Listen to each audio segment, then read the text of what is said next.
사랑의 아버지 하나님 감사합니다. 오늘도 제가 주님의 말씀을 들고 십자가 복음을 들고 이 자리에 섰습니다.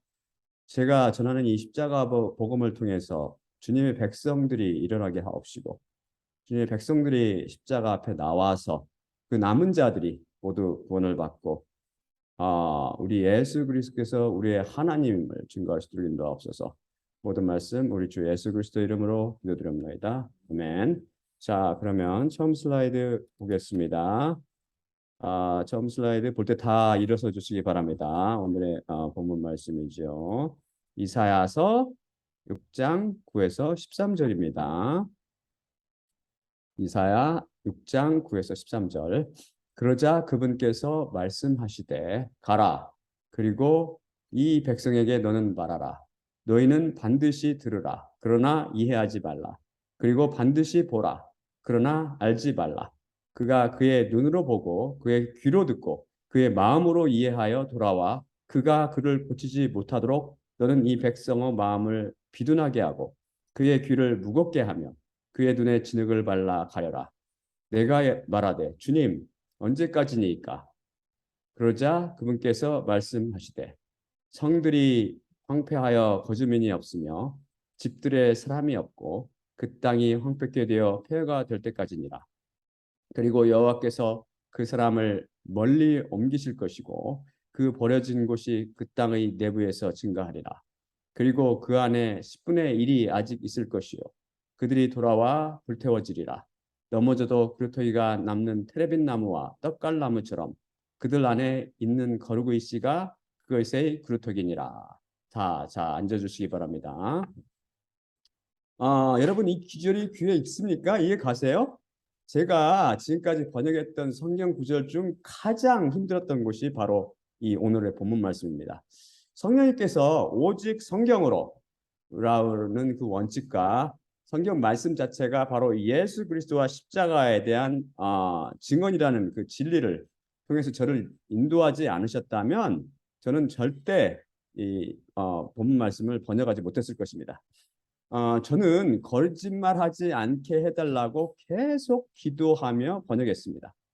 100% 절대 진리인 하나님 말씀을 오역하는 순간 진리를 왜곡시켜 거짓말하는 격이 되기 때문입니다.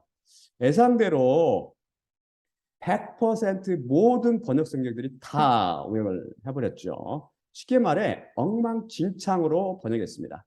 단수를 복수로 번역하거나 어떤 단어들은 번역하지 않고 아예 빼먹어 버렸어요. 외 없이 유대인의 성경도 제가 찾아봤는데 오역을 했습니다. 거듭 말씀드리지만 성경 말씀을 이해하고 깨닫는 것은 언어 유창함이나 능통함에 달려있는 게 아닙니다. 그것과 전혀 무관하고 오직 성령님께서만 하나님의 마음을 적은 성경 말씀을 이해하십니다. 하나님께서 이 구절을 통해서 말씀하시는 바가 정확히 성취된 격이죠. 제 설교를 들으면 아시겠지만 종교인들이 왜 오역을 하느냐 하면 무엇보다 하나님의 말씀을 테레오하지 않기 때문입니다. 원문을 테레오하여 그대로 축자적으로 번역을 해놓으면 그래도 대충 어느 정도 윤곽이 드러날 법도 한데 그들이 이것을 메트레오 하고 크리노 해서 고쳐버렸습니다. 원문을. 즉 여호와 에스뉴 말씀을 테레오하여 그대로 다 받아들이는 것이 아니라 자기가 가진 이성과 감성 등에 바탕하여 헤아린 후 이것들 중 자기에 맞는 것은 골라 선택하고 맞지 않은 것은 버리거나 자기에게 맞게 변개시켜 버렸습니다. 자, 그럼 이 말씀을 한번 공부해 봅시다. 여러분은 이 말씀을 통해 하나님께서 우리에게 무엇을 말씀하고 계시는지 감이 잡히십니까? 성경의 진리와 비밀은 감추어진 귀한 보물에 비유될 수 있다고 생각합니다. 인간들이 보지 못하고 깨닫지 못하도록 말씀의 비밀을 꼭꼭 숨겨 감춰두신 게 아닙니다. 그렇지 않다면 그 누구도 성경 말씀을 통해 영적 광명을 얻고 영적 생명을 누릴 수 없게 됩니다. 하지만 영적 자유와 생명을 얻을 수 없게 됩니다. 하지만 성경 말씀은 우리의 영적 무지를 깨닫게 하고 영적 어둠을 밝혀 생명을 얻게 하실 목적으로 하나님께서 택하신 하나님의 사람들을 직접 간섭하셔서 쓰셨다고 여러분 알아봤죠.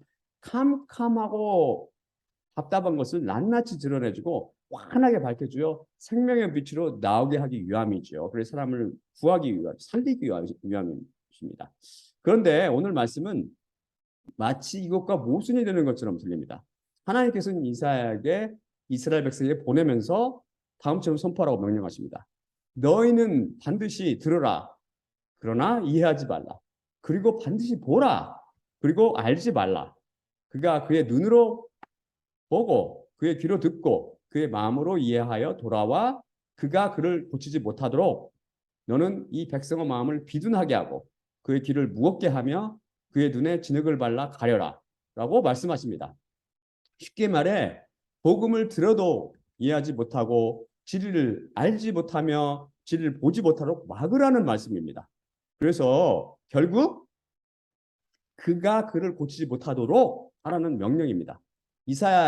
이게 바로 이사야 6장 10절인데요. 어떤 번역 성경도 이거를 번역하지 않고 다 빼먹어 버렸습니다.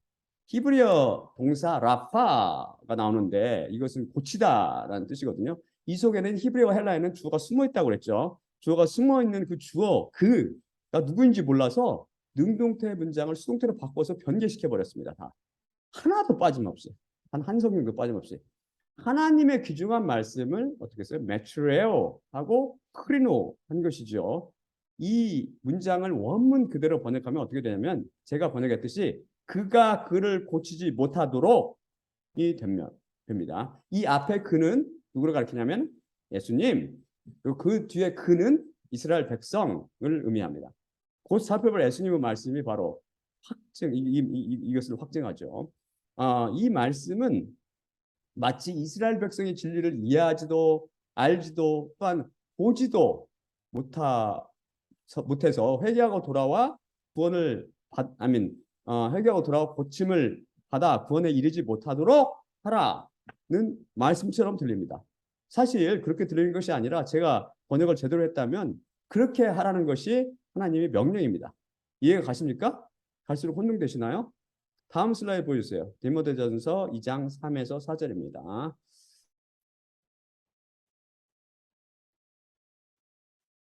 이것이 우리의 하나님 구세주 앞에서 좋고 기쁜 것이니 그분은 모든 사람들이 구원받으며 진리를 알매 이르기를 원하시니라. 이 말씀과 이사야 말씀이 서로 상충되는 것처럼 들리십니까? 그것은 당연하죠. 이사야를 통해서는 구원받지 못하게 막으라고 명령하고 계시니까요. 계속해서 이 모순처럼 들리는 말씀을 해보여 볼까요? 다음 슬라이드 보여주세요. 마태복음 13장 10에서 17절입니다.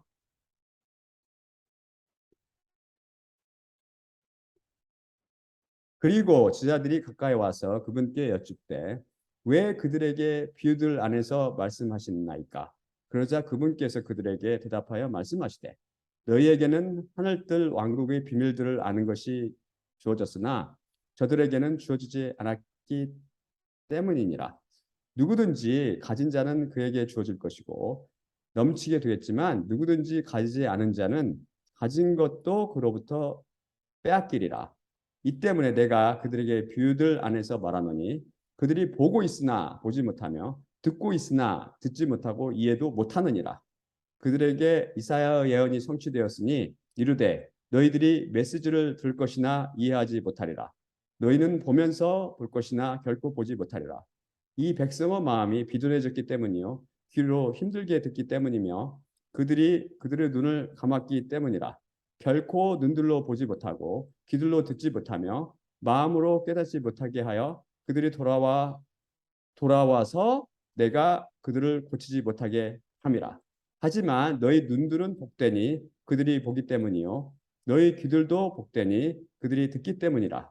내가 진실로 너희에게 이르노니 많은 선지자들과 의인들이 너희 보는 것을 보고자 갈망했으나 보지 못했고 너희들이 듣는 것을 듣고자 갈망했으나 듣지 못했느니라. 명확하지요? 고친다는 게 바로 예수님을 말한다는 게 여기 나오잖아요. 여기 마태복음 13장 13절 말씀도 여기 지금 방금 읽은 것 중에 13장 10절 말씀도 모든 번역 성경들이 다 오역을 했습니다.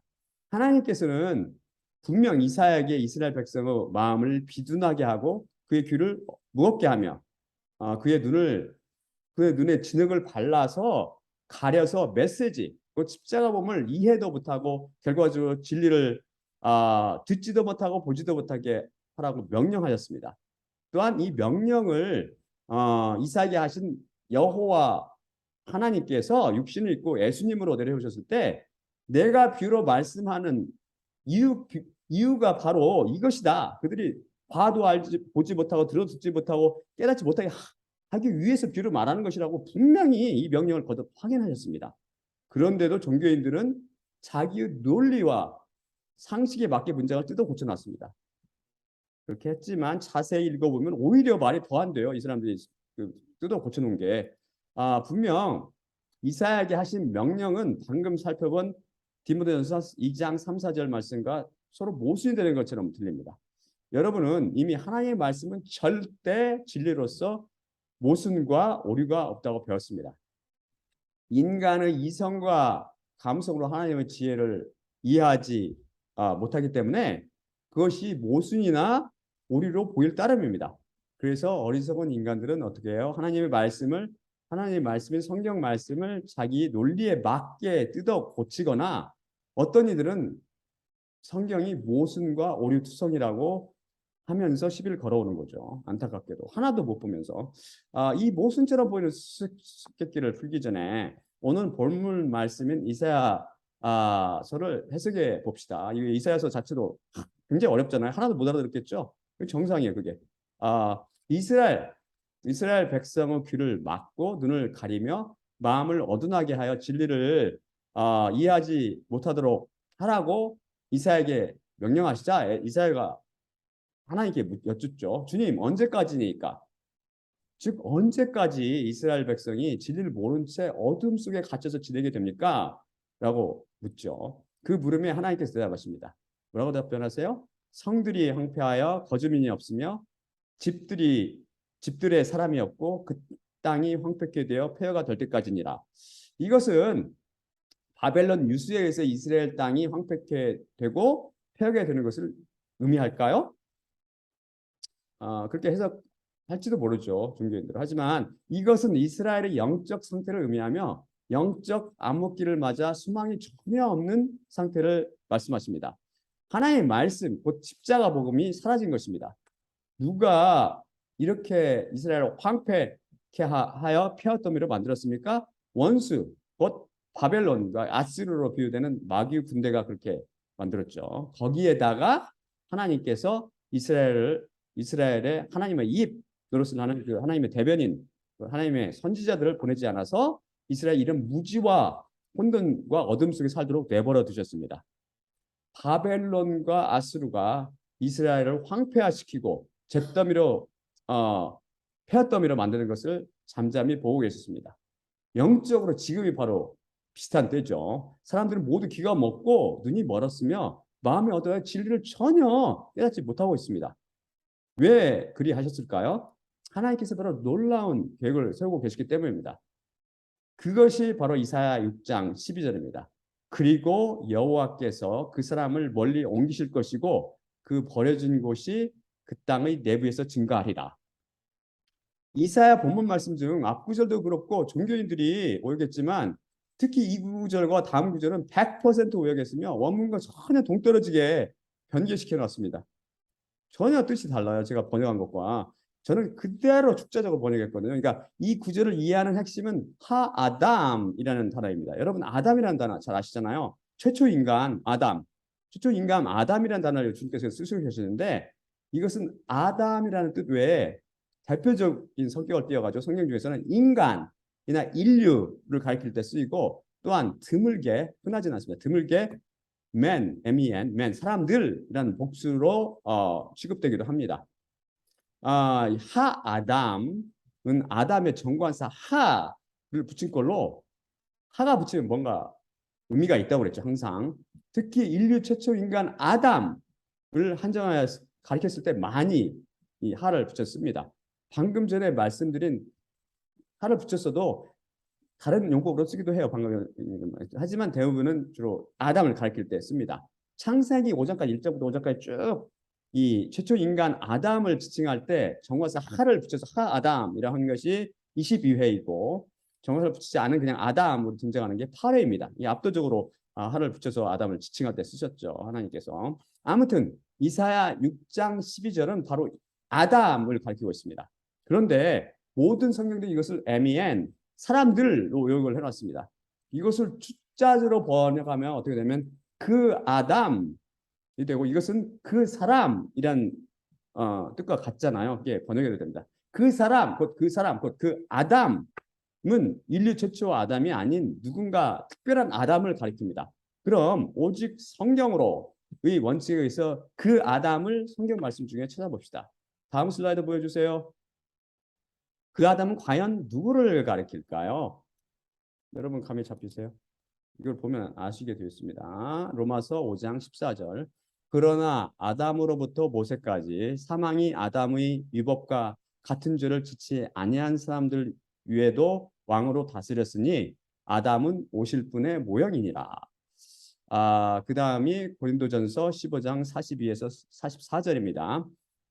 죽은 자들의 부활도 이와 같으니 썩음 안에 씨 뿌려져 썩지 않음 안에서 일으켜지며 불명예 안에 씨 뿌려져 영광 안에 일으켜지고 병약함 안에 씨 뿌려져 권능 안에 일으켜지며 자연의 몸으로 씨 뿌려져 영적인 몸으로 일으켜지느니라. 자연의 몸이 있다면 영적인 몸도 있느니라. 또한 이렇게 기록되었나니 첫 아담은 산 영혼이 되었고 마지막 아담은 생명을 주는 영이 되었느니라. 명확하지요? 그 아담은 곧 그 사람이란 사람의 아들 예수 그리스도를 여기서 가리키고 있습니다. 예수님께서 십자가에 못 박혀 죽은 후 사흘째 부활하고 그분을 하나님께서 하늘로 끌어올리셨죠. 멀리 하늘나라로 옮기신 것입니다. 따라서 그리고 여호와께서 그 사람을 멀리 옮기실 것이고 란 예수님의 십자가 죽음과 부활 및 승천을 예언하고 있는 것입니다. 그렇다면 다음에 그 버려진 곳이 그 땅의 내부에서 증거하리라 란 무슨 말씀일까요?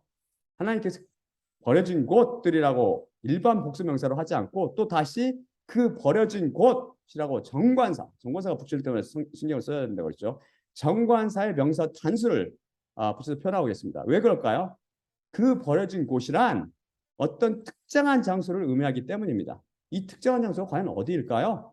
여기에 그 버려진 곳은 히브리어로 아주바인데 이것은 정관사 하에 버리고 떠나다, 버리다라는 뜻을 갖는 히브리어 아자브의 분사형입니다. 여러분이 혹시 이 히브리어 단어 아자브가 기억나세요? 제 18강에서 우리 같이 배웠는데 더 힌트를 드릴까요? 다음 슬라이드 보여주세요. 마태복음 27장 45에서 46절입니다.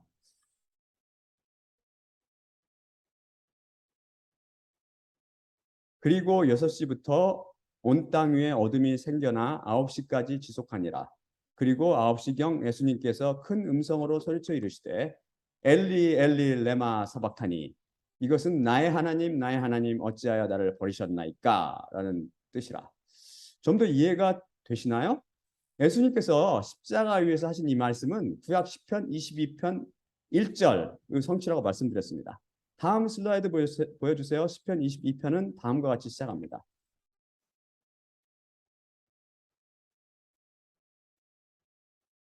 나의 하나님 어찌하여 나를 버리셨나이까?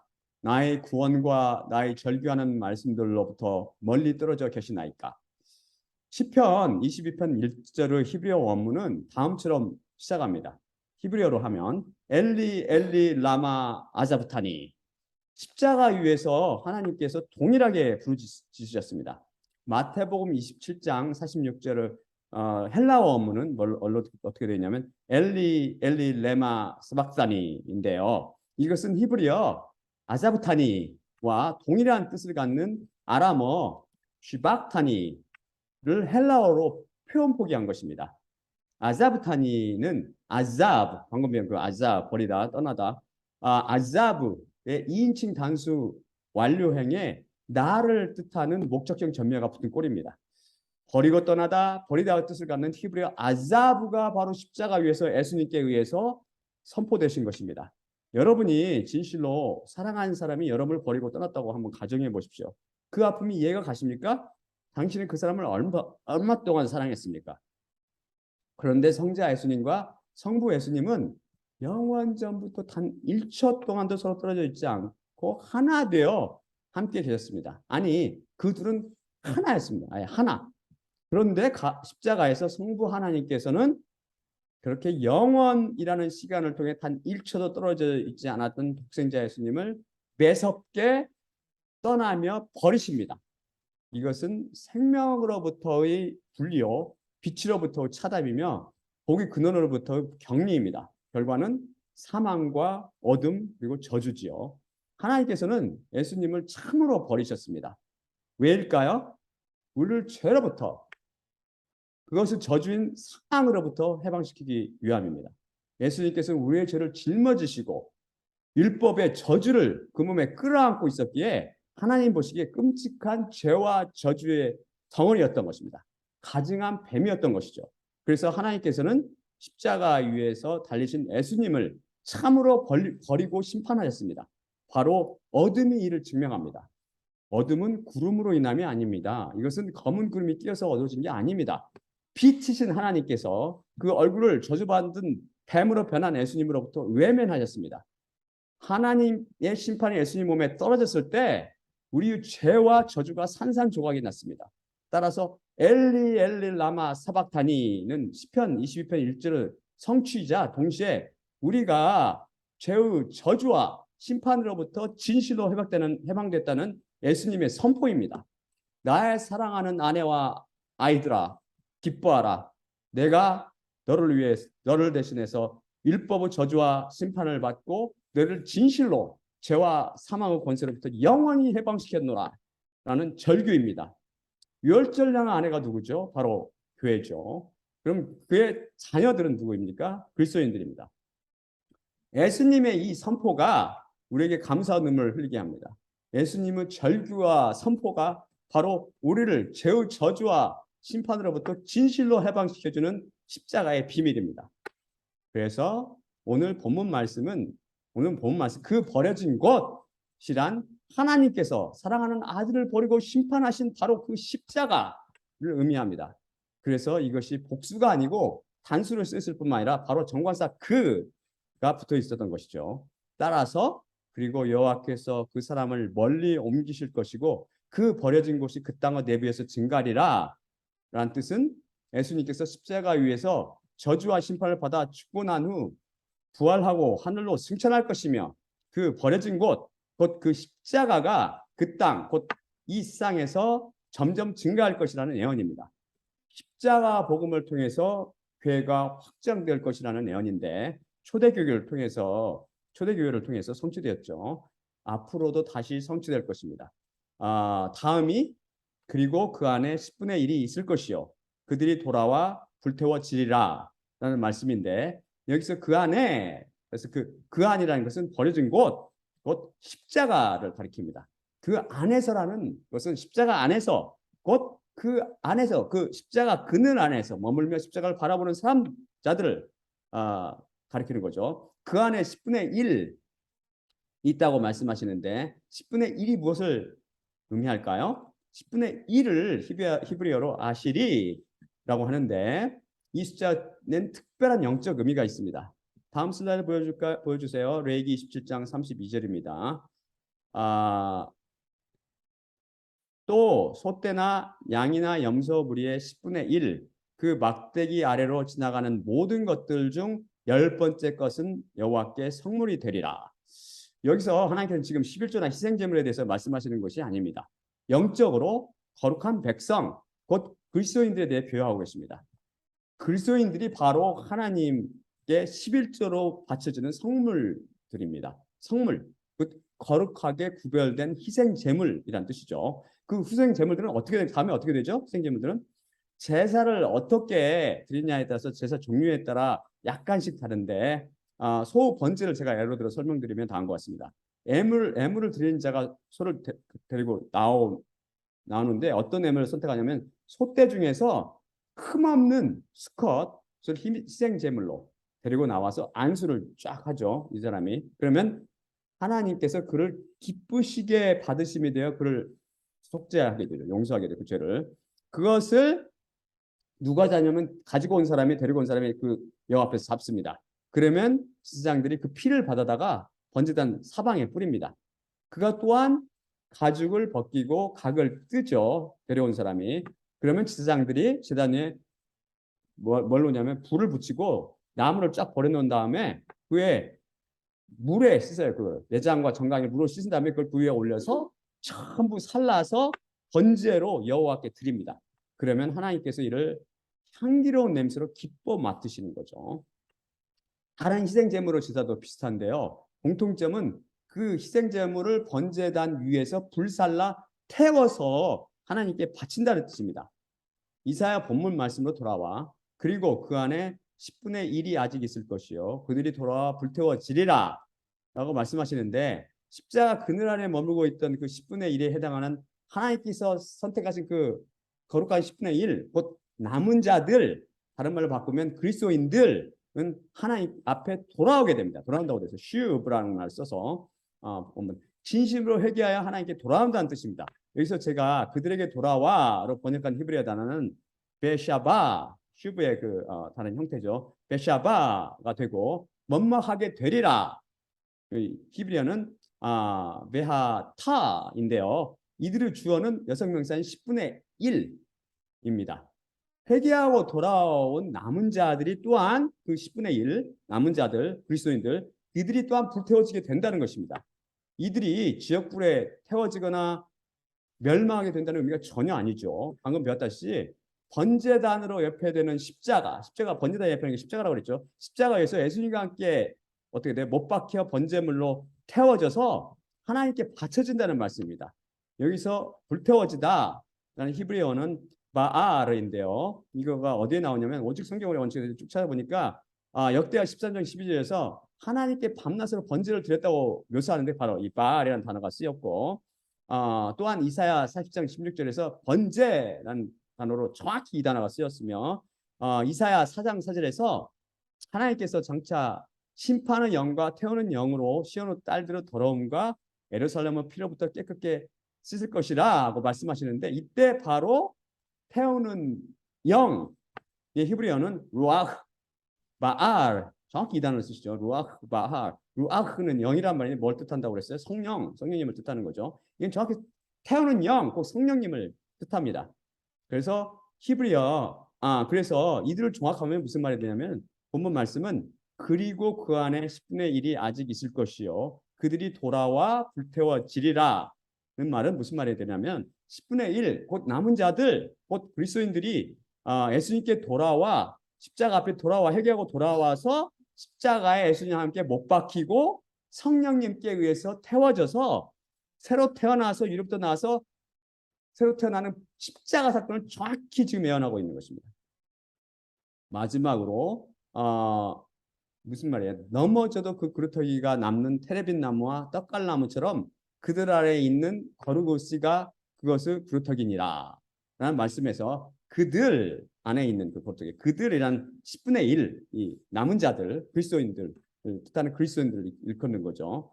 아무리 교회가 마귀에 의해 황폐화되고 폐허가 된다 하더라도 반드시 그루터기가 남는데 이것이 바로 거룩의 씨라는 것입니다.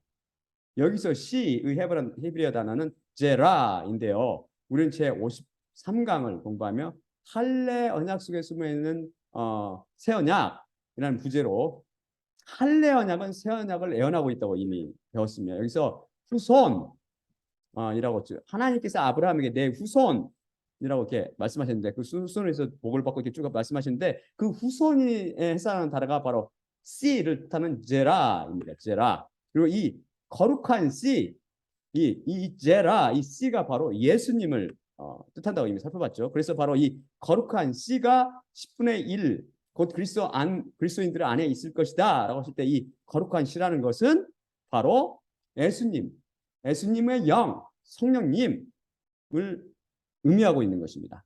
그래서 바로 거룩한 씨를 갖고 있는 이 그루터기, 곧 거룩한 씨를 갖고 있는 그리스도인들은 자빠지거나 넘어져도 그루터기가 끝까지 남아있듯이 바로 일어나는 것입니다. 왜요? 그 안에 계신 구루터기인 거룩한 씨, 바로 예수님의 영, 성령님으로 인함이죠. 그래서 금방 일어나게 되죠. 결국 세상에 마귀로 인해 어둠이 가득 차서 사람들이 귀로 듣고 눈으로 보고 마음으로 궁리해도 진리에 이르지 못하고 많은 사람들이 음부로 떨어질 것이지만 반드시 남은 자들이 있을 것이며 거룩의 씨, 그렇다기는 예수님께서 오셔서 이 어둠을 없애고 남은 자들인 예수 그리스도인들을 하나님의 백성들, 그 남은 하나님의 백성들을 빛으로 인도하실 것이라는 예언입니다. 이것은 결국 오늘 본문 말씀도 이사야 말씀도 예수님과 십자가에 대한 증언이었습니다. 그럼 이사야 본문 말씀은 제가 살펴봤듯이 정말 비유 연속으로 수수께끼 안에 감춰져 있으며 성령님의 도움 없이는 절대 해석이 불가능하죠. 제가 성령님의 조명을 받아서 조목조목 설명해 드렸으니 조금 이해가 되시죠? 예수님께서 비유로 말씀하신 이유는 바로 정확히 이것 때문입니다. 사람들이 들어도 듣지 못하며 봐도 알지 못하며 마음으로 깨닫지 못하게 하기 위함입니다. 성경 속에는 많은 비밀들이 숨겨져 있죠. 감춰져 있습니다. 그런데 그것이 평이한 글로 써 있는 것이 아니라 비유로 써 있기 때문에 이 비밀을 찾아내기가 쉽지 않습니다. 그럼 우리는 어떻게 이 비유를 깨달을 수 있게 될까요? 우리는 많은 책이나 잡지, 신문, TV, 영화, 연극 등을 읽거나 볼 때 우리 뭘 동원해요? 우리 이성을 동원합니다. 때로는 이성보다는 감성을 동원해서 이해하는 이야기나 사건들도 있죠. 그럼 우리는 세상에 있는 것들처럼 동일하게 성경 말씀도 우리 이성과 감성을 동원해서 접근해야 할까요? 아닙니다.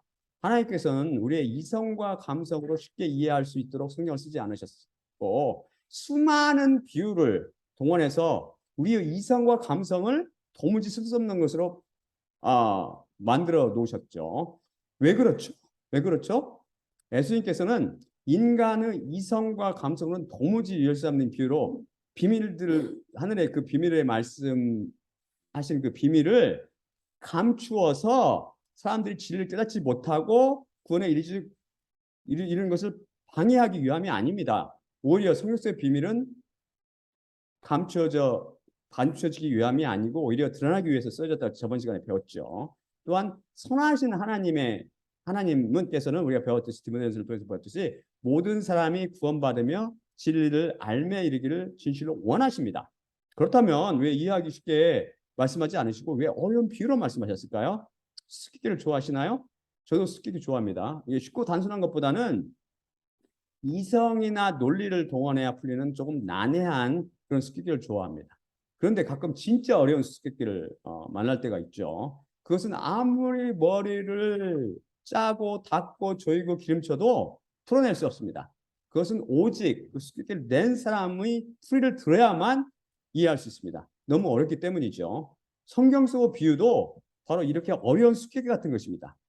아니 그 어떤 세상의 인간이 낸 수수께끼보다 더 어렵습니다. 왜냐하면 인간의 두뇌로는 절대 풀리지 않기 때문이죠. 삼손의 수수께끼를 들어보셨잖아요. 예수님께서는 비유로 말씀하신 이유는 바로 사람들로 하여금 스스로 진리를 깨닫지 못하도록 막기 위해서입니다. 즉 일부러 어려운 비유로 말씀하셔서 사람들의 눈이 진리를 보지 못하도록 막으셨으며 귀를 막아 진리를 듣지 못하게 하셨고 마음을 무디게 하셔서 진리를 깨닫지 못하게 막으신 것이죠. 심히 난해한 수수께끼는 매우 어렵기 때문에 오직 수수께끼를 낸 사람만 그 수수께끼를 풀어주어야 해답을 얻을 수 있습니다.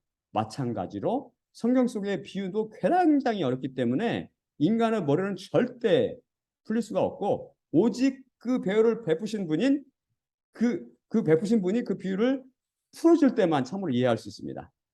예수님께서는 비유가 아니면 절대 말씀하지 않으셨고 다만 혼자 계실 때 그 제자들에게 그 모든 비유를 해석해 주셨다고 성경은 증언하고 있습니다. 제자들은 예수님께서 비유를 친히 해석해 주셨기 때문에 그 뜻을 깨달을 수 있었습니다. 하지만 예수님께 쫓아다니면서 표적만 구하고 배를 채우기 위해 급급했던 그 무리들은 예수님께서 그 비유를 따로 해석해 주시지 않았기 때문에 그 비유가 무엇을 의미하는지 도무지 알 수 없었지요. 비유는 오직 예수님을 통해서만 깨달을 수 있기 때문입니다. 오직 예수님께서 비유로 말씀하신 이유는 그래서 따라서 예수님께서 비유로 말씀하신 이유는 비유를 풀어주는 분인 예수 그리스도만을 통해서 진리를 깨닫게 하기 위해서입니다. 그러니 우리가 성경을 읽을 때 이성이나 감성을 의지해야 할까요? 아니면 비유를 풀어줄 수 있는 유일한 분인 예수 그리스도를 의지해야 할까요? 대답은 너무나 자명하죠. 예수님께서는 인간 스스로 노력이나 사고를 통해서 죄를 깨닫지 못하고 오직 예수 그리스도를 통해서만 그 진리를 깨닫고 구원에 이르게 하기 위해서 비유로 말씀하셨던 것입니다. 따라서 우리가 예수님께 겸손히 나와서 지혜를 구할 때 그분께서 우리를 긍휼히 여기시어 우리 심령을 밝히 하셔서 우리를 깨닫게 하고 진리에 이르게 하며 그를 통해서 구원해 주시는 거죠. 하지만 우리가 예수님을 거부할 때 우리 심령을 어둡게 하여 우리가 진리에 이르지 못하도록 막으시는 것입니다. 그래서 예수 그리스도를 거부했던 그 바리새인과 많은 무리들이 결코 진리에 이르지 못했으며 결과적으로 구원을 받지 못했던 것이죠. 사람이 스스로 진리를 깨닫고 구원에 이룰 수 있다면 그 누구도 예수님을 의지하지 않고 자신의 머리만 의지하게 될 것입니다. 결국 우리는 하나님의 은혜로 구원받는 것이 아니라 자신의 깨달음을 통해서 구원을 받게 되는 거죠. 자기 지혜를 통해서 깨닫고 그걸 통해서 구원을 받는다면 그거에 대해서 하나님께 감사하고 찬송하겠습니까? 쉽게 성경 속의 비밀들을 깨달을 수 있다면 누가 매일 하나님만 의지하고 믿음으로 하루하루를 살아가겠습니까? 하지만 하나님께서는 은혜가 은혜되게 하기 위해서 오직 예수님만을 통해서 진리에 이르고 진리를 깨닫고 구원을 얻도록 모든 것을 정하셨습니다.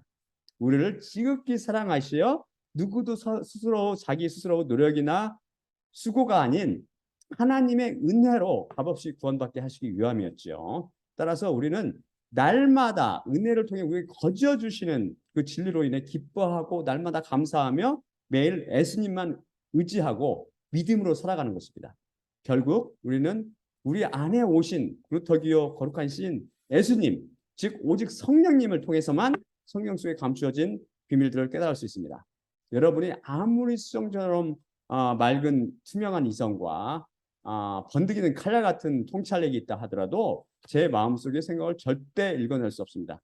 인간의 속생각은 누구도 알 수 없고 오직 예수님 오직 인간 자신만 알 수 있는 것이죠. 여러분이 혹 제 마음을 갖고 있다면 제 생각을 읽을 수 있을지도 모르지만요.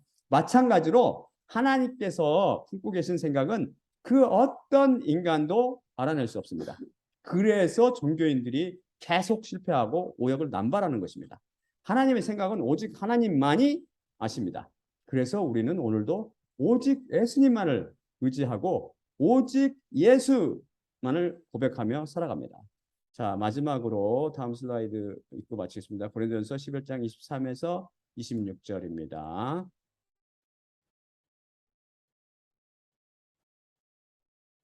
내가 너희에게 전한 것은 주님께 받은 것이니 곧 주 예수님께서 잡히시던 밤에 떡을 취하시고 감사하신 후 떼어 이르시되 이것은 너희를 위하는 내 몸이니 이것을 행하여 나를 기억하라 하시니라. 식후에 또한 그와 같이 잔을 취하시고 이르시되 이 잔은 내 피로 세운 새 언약이니 이것을 행하여 마실 때마다 나를 기억하라 하시니라. 그러므로 너희가 이 떡을 먹으며 이 잔을 마실 때마다 주님의 죽으심을 그분이 오실 때까지 전파할지니라. 예수님의 몸과 피로 상징되는 떡을 떼며 잔을 마실 때마다 십자가에 달려 돌아가시어 성령님을 통해 십자가 복음의 비밀들을 낱낱이 설명해 주시는 예수님만 바라봅시다. 또한 나의 십자가를 기억하고 내가 다시 올 때까지 이를 전파하라 말씀하신 예수님의 십자가와 그분의 죽으심을 기억하고 전하며 성령님을 통해 십자가 복음의 비밀을 깨달으며 이로 인해 눈이 밝아져 구원받게 해달라고 기도드립시다.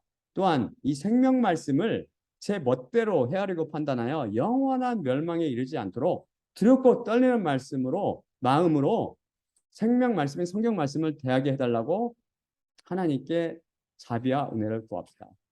자, 제가 기도하고 마치도록 하겠습니다.